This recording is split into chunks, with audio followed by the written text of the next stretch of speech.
बिस्मिल्लाहिर्रहमानिर्रहीम। Class एमबीएफसी teacher EMT के course का चैप्टर नंबर 6 डिस्कस कर रहे थे, जिसका नाम था करंट एंड रेजिस्टेंस। आज हम ओम्स लॉ को डिस्कस करने जा रहे हैं कि ओम्स लॉ क्या होता है। ओम्स लॉ की हम दो फॉर्म्स पढ़ेंगे, एक माइक्रोस्कोपिक फॉर्म होगी और दूसरी मैक्रोस्कोपिक फॉर्म होगी। इससे पहले एफएससी में मैट्रिक में हम जो ओम्स लॉ पढ़ चुके हैं, हमने उसकी कौन सी फॉर्म पढ़ी थी? मैक्रोस्कोपिक फॉर्म, जिसका फॉर्मूला क्या था? V = IR। इसको भी हम डिफाइन करेंगे कि ये क्या होता है। उसके बाद हम चलेंगे इसकी माइक्रोस्कोपिक फॉर्म की तरफ कि E = ρj। अब देखते हैं कि इस फॉर्म में और इस फॉर्म में डिफरेंस क्या है। डिफरेंस ये है कि ये वैसे किसी मटेरियल के लिए एग्जिस्ट करता है। लाइक अगर कोई मटेरियल है, पूरी की पूरी वायर है, उसमें हम देख रहे हैं कि हमने कोई पोटेंशियल अप्लाई किया, तो पोटेंशियल के अप्लाई करने के साथ करंट की वैल्यू इंक्रीज होना शुरू हो जाएगी। ये हम किसी होल कंडक्टर के लिए या वायर के लिए देख रहे हैं। बट अगर हम बात करें microscopic forms of Ohm law की, तो इसमें हम कोई एक पॉइंट कंसिडर करते हैं पूरे के पूरे क्रॉस सेक्शन एरिया में से कोई एक पॉइंट कंसिडर करते हैं, और इस पॉइंट में हम देखते हैं कि इसमें से कितना करंट गुजर रहा है पर यूनिट एरिया, जिसको हम नाम देते हैं करंट डेंसिटी J का। तो हम कह सकते हैं कि ये जो है microscopic forms of Ohm's law, ये हम एटॉमिक लेवल पे जाके जब ओम्स लॉ को डिस्कस करना चाहते हैं, तो उस सूरत में हम microscopic form of Ohm's law use करते हैं। और जब हम जनरल बात करते हैं किसी भी वायर की, मटेरियल की, तब हम ओम्स लॉ की मैक्रोस्कोपिक फॉर्म को डिस्कस करते हैं। तो हम कह सकते हैं कि ये किसी भी पार्टिकल के लिए होता है, किसी भी पॉइंट पार्टिकल के लिए एग्जिस्ट करती है। लाइक हम बहुत छोटे स्केल पे जाके, एटॉमिक स्केल पे जाके ओम्स लॉ को डिफाइन करना चाह रहे हैं, जिसको नाम हमने क्या दे दिया? Microscopic form of Ohm's law. सबसे पहले हम देखेंगे कि macroscopic form of Ohm's law क्या होती है। आपके पास अगर कोई भी कंडक्टर है, तो आपको पता है कि जब आप उसको बैटरी के साथ अटैच करेंगे, तो बैटरी का कोई सर्टन पोटेंशियल डिफरेंस V होगा। V का I के साथ डायरेक्ट रिलेशन बनेगा। आज हमें डेरिवेशन करनी है और इस नतीजे तक पहुंचना है। ये रिजल्ट मैंने पहले लिख दिए हैं, इनको हमने डिराइव करना है। आपके पास कोई भी कंडक्टर है, आप उसके साथ बैटरी अटैच करेंगे, बैटरी का कोई ना कोई सर्टन पोटेंशियल डिफरेंस होगा, जो कि जहाँ पे करंट प्रोड्यूस होगा। आप बैटरी अप्लाई करेंगे तो वहाँ पे क्या होगा? करंट प्रोड्यूस होगा, और करंट जो है वो डायरेक्टली प्रोपोर्शनल होगा किसके? V की। V जो है हमारे पास इंडिपेंडेंट है, और I जो है हमारे पास क्या होती है? डिपेंडेंट क्वांटिटी होती है। तो हम कहते हैं कि I जो है वो V पे डिपेंड कर रहा है, तो I is directly proportional to V। और ये हमारे पास क्या है? प्रोपोर्शनलिटी कांस्टेंट है। इसको हम खत्म करना चाहेंगे तो हम क्या लिखेंगे? I = 1/r × V। यहाँ से हम लिख सकते हैं V = IR। ये फॉर्म हमने प्रूफ करनी थी, जो कि हमने प्रूफ कर दी। किसी भी कंडक्टर के क्रॉस अगर हम पोटेंशियल V अप्लाई करते हैं, तो उससे क्या होता है? उसमें करंट फ्लो करता है। उस करंट की जो अमाउंट है वो किस पे? उस करंट की जो अमाउंट है वो डिपेंड करती है बैटरी के पोटेंशियल पे। और इसको खत्म करने के लिए हमने 1/r लगा दिया। उसको हम जब डिफाइन करते हैं, हमारे पास क्या बन जाता है? V = IR। हम डिफाइन करते हैं कि R क्या होता है? ये किसी भी मटेरियल की रेजिस्टेंस होती है। हम देखते हैं कि रेजिस्टेंस क्या होती है। रेजिस्टेंस बेसिकली किसी भी मटेरियल की प्रॉपर्टी है, फिजिकल प्रॉपर्टी है, जो कि हमें ये बताती है कि ये स्पेसिफिक मटेरियल करंट को कितना अपोज करेगा, करंट के फ्लो को कितना रोकेगा। तो उसको हम नाम देते हैं रेजिस्टेंस का। तो हम डिफाइन करना चाहें कि रेजिस्टेंस क्या होती है, तो हम कहेंगे R = V/I। रेजिस्टेंस का यूनिट क्या होता है? ओम होता है। और अगर हम 1 ओम को डिफाइन करना चाहें, तो हम ये देखेंगे 1 ओम किसके बराबर होगा? 1 वोल्ट डिवाइडेड बाय 1 एम्पीयर। अगर बैटरी का पोटेंशियल 1 वोल्ट था, उसकी वजह से 1 एम्पीयर करंट फ्लो कर रहा है, तो उस सूरत में उस मटेरियल की रेजिस्टेंस क्या होगी? 1 ओम होगी। इसके बाद हम डिस्कस कर लेते हैं ओमिक डिवाइसेस कौन सी होती हैं और नॉन ओमिक डिवाइसेस कौन सी होती हैं। अब हमने ये देखा कि I का V के साथ कौन सा रिलेशन बन रहा था? I का V के साथ जो है डायरेक्ट रिलेशन बन रहा था। जब दो क्वांटिटीज डायरेक्ट रिलेशन में होती है, तो उनका ग्राफ क्या बनता है? एक लीनियर ग्राफ बनता है, स्ट्रेट लाइन बनती है। V जो है इंडिपेंडेंट है, उसको हम यहाँ पे रखेंगे। I जो है वो V पे डिपेंड ग्राफ देखें तो हम देखेंगे कि इनका ग्राफ क्या होगा, स्ट्रेट लाइन होगा। तो मतलब आप V को इंक्रीज कर रहे हैं तो उसके साथ साथ करंट भी इंक्रीज होता जा रहा है। बट अगर आप V को इंक्रीज करना जारी रखें तो एक पॉइंट ऐसा आएगा कि आपका जो ग्राफ है वो लीनियर नहीं रहेगा। तो उस सूरत में आपका जो ओहम्स लॉ है वो एप्लीकेबल नहीं रहेगा। तो हम कह सकते हैं कि ओहम्स लॉ जो है वो EMT का या इलेक्ट्रोमैग्नेटिक थ्योरी का, इलेक्ट्रोमैग्नेटिज्म का कोई फंडामेंटल लॉ नहीं है। इसकी भी कुछ कंडीशंस होती हैं, कुछ लिमिटेशंस होती हैं। लाइक जब हम वोल्टेज को ज़्यादा इंक्रीज करेंगे तो आपका IV कर्व जो है, जो IV ग्राफ जो है वो क्या रहेगा, लीनियर नहीं रहेगा, वो स्ट्रेट पाथ से डेविएट कर जाएगा।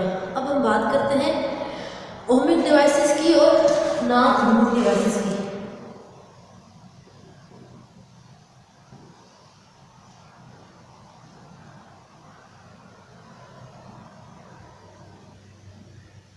ऐसी डिवाइसेस जो ओहम्स लॉ को फॉलो करती हैं, जिनमें I और V का जो ग्राफ होता है वो लीनियर होता है, उनको हम ओहमिक डिवाइसेस का नाम देते हैं। और ऐसी डिवाइसेस जिनमें अगर हम करंट और वोल्टेज का ग्राफ बनाएं तो वो क्या होना चाहिए, नॉन लीनियर। अगर उनका ग्राफ जो है वो नॉन लीनियर हो तो उसका हम नाम देते हैं, ये डिवाइसेस हमारे पास कौन सी हैं, नॉन ओहमिक डिवाइसेस हैं।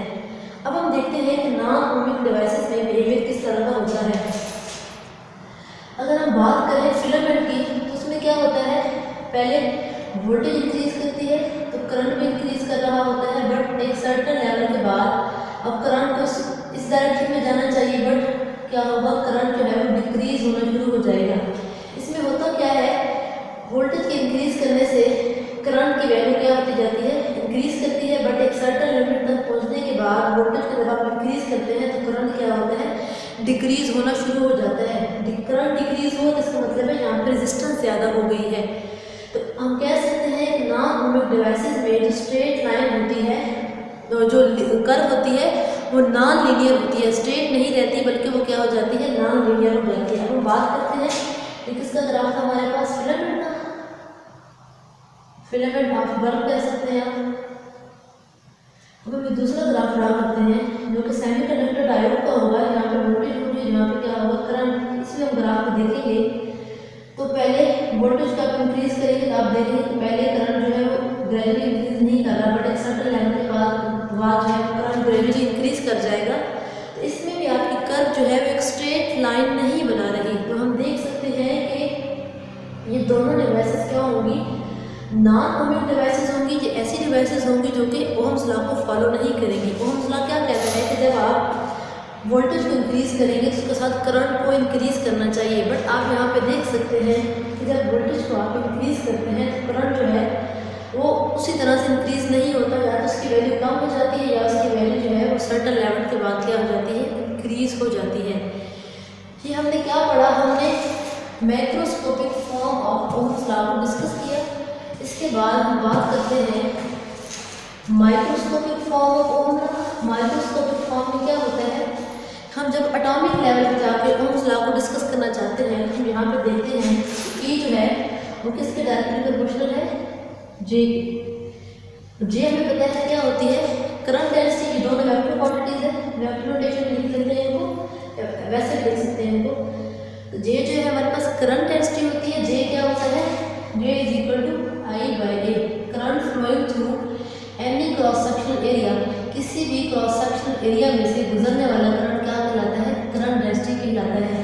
करंट डेंसिटी हमारे पास एक वेक्टर क्वांटिटी होती है और ये किसके लिए एग्जिस्ट करती है, अगर हम किसी पॉइंट पे देखना चाहते हैं कि कितना करंट फ्लो कर रहा है उस पॉइंट के एरिया में से, तो उसका नाम दिया जाता है करंट डेंसिटी का। मतलब हम बहुत छोटे एटॉमिक लेवल पे जाके करंट डेंसिटी को डिफाइन करते हैं।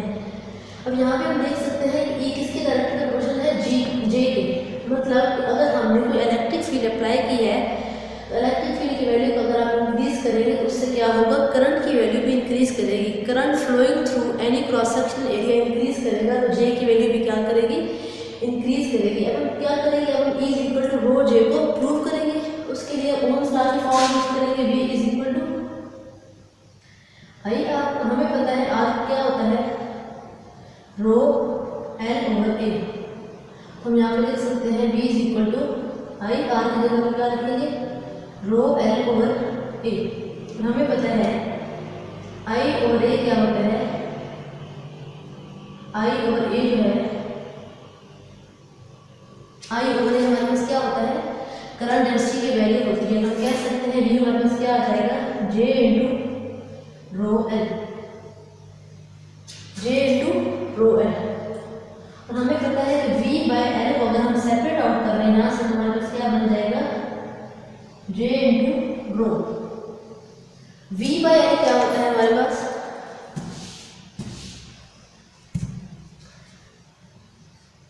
V डिवाइडेड बाय एल जो है हमारे पास E के इक्वल होता है। तो अगर हम V डिवाइडेड बाय एल की जगह पे हम क्या पुट कर दें, E पुट कर दें, तो हमारे पास ये एक्सप्रेशन क्या बन जाएगा, E is equal to rho जे। हमने देखा कि हमने इस एक्सप्रेशन को प्रूव करना था कि E किसके बराबर आ रहा है, रो जे के। यहाँ पे रो क्या है, रेजिस्टिविटी। और हमें पता है रेजिस्टिविटी क्या होती है, कंडक्टिविटी का रेसिप्रोकल होती है। तो हम कह सकते हैं E is equal to 1 by rho is equal to J, 1 by sigma. तो हम यहाँ से क्या प्रूव कर सकते हैं, J is equal to sigma T। Rho हमारे पास क्या थी, रेजिस्टिविटी थी, और रेजिस्टिविटी क्या होती है, 1 बाय सिग्मा। तो हम उसी को सब्स्टिट्यूट किया तो हमारे पास एक ये वाली फॉर्म बन जाती है और एक ये वाली। तो हमने इसी को प्रूव करना था कि इलेक्ट्रिक फील्ड जो हम अप्लाई करते हैं उसकी वैल्यू करंट डेंसिटी के डायरेक्टली प्रोपोर्शनल होती है। हमने देखा कि मैक्रोस्कोपिक फॉर्म क्या थी ओम्स लॉ की, V is equal to I R. उसकी माइक्रोस्कोपिक फॉर्म क्या है, E is equal to rho J. और अब हमारा टास्क क्या है, हमने इन दोनों के दरमियान में रिलेशन फाइंड करना है कि ये दोनों को हम किस तरह से रिलेट कर सकते हैं। अगर हम यहाँ पे देखें तो यहाँ पे वोल्टेज है और यहाँ पे क्या है, E है। जब भी हम बैटरी अप्लाई करते हैं तो हम वोल्टेज दे रहे होते हैं, तो उस वोल्टेज की वजह से इलेक्ट्रिक फील्ड डेवलप हो जाती है। तो हम कह सकते हैं कि मैक्रोस्कोपिक फॉर्म में जो रोल V का है, माइक्रोस्कोपिक फॉर्म में वही रोल जो है वो E प्ले करती है। अब हम बात करते हैं I की। I को हम रिलेट कर सकते हैं J के साथ। I जो है वो क्या होता है, वोल्टेज अप्लाई करें तो गुजरने वाला करंट। और J क्या होता है हमारे पास, करंट डेंसिटी। डिफरेंस क्या है, I जो है हमारे पास स्केलर क्वांटिटी है, J हमारे पास क्या है, वेक्टर क्वांटिटी है। अब होता क्या है, J क्या होता है, J हमारे पास करंट डेंसिटी होती है। इसको हम किस तरह से डिफाइन करते हैं, J is equal to I divided by A, current passing through any cross sectional area. तो हम कह सकते हैं कि मैक्रोस्कोपिक फॉर्म में जो रोल I प्ले करता है, माइक्रोस्कोपिक फॉर्म में वही रोल J प्ले करता है। J से मुराद क्या है, करंट डेंसिटी। और अगर हम बात करें यहाँ पे R की, तो R जहाँ पे क्या है, रेजिस्टेंस है। रेजिस्टेंस क्या होती है, किसी भी मटेरियल की प्रॉपर्टी है जो कि ये बताती है कि वो मटेरियल करंट को कितना अपोज करता है। और रेजिस्टिविटी क्या होती है कि अगर हम 1 मीटर क्यूब की रेजिस्टेंस को कंसिडर करें तो उसका नाम दिया जाता है रेजिस्टिविटी का। तो हम कह सकते हैं कि V को हम रिलेट कर सकते हैं E के साथ, I को हम रिलेट कर सकते हैं J के साथ, और R को हम रिलेट कर सकते हैं रेजिस्टिविटी के साथ। और किन फार्मूलाज के थ्रू कर सकते हैं, हम इस तरह से देख लेते हैं। सबसे पहले हम रिलेट करेंगे करंट को और करंट डेंसिटी को।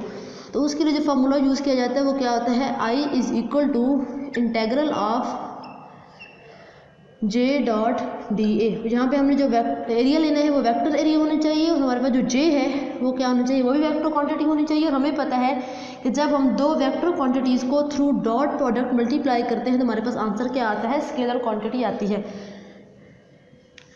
अब हम रिलेट करने जा रहे हैं पोटेंशियल डिफरेंस को और इलेक्ट्रिक फील्ड को। तो इसको हम किस तरह से रिलेट करेंगे, किस फार्मूला के थ्रू, V is equal to E dot D R. उसके बाद हम रिलेट करेंगे रेजिस्टिविटी को और रेजिस्टेंस को। और ये हम पढ़ चुके हैं कि R क्या होती है, resistance R is equal to rho L over A. ये हमने क्या देखा, इन तीनों फार्मूलाज से हमने ये देखा कि जो फैक्टर्स मैक्रोस्कोपिक फॉर्म में रोल प्ले कर रहे हैं, उसी के सिमिलर कुछ फैक्टर्स इधर हैं जो कि सेम रोल प्ले कर रहे हैं माइक्रोस्कोपिक फॉर्म में। I को हम किसके साथ रिलेट कर रहे हैं, J के साथ रिलेट कर रहे हैं, और उसके बाद हम क्या कर रहे हैं, V को रिलेट कर रहे हैं A के साथ और R को रिलेट कर रहे हैं रेजिस्टिविटी के साथ। ये था हमारा आज का आर्टिकल जिसमें हमने ओहम्स लॉ की माइक्रोस्कोपिक फॉर्म को और मैक्रोस्कोपिक फॉर्म को डिस्कस किया।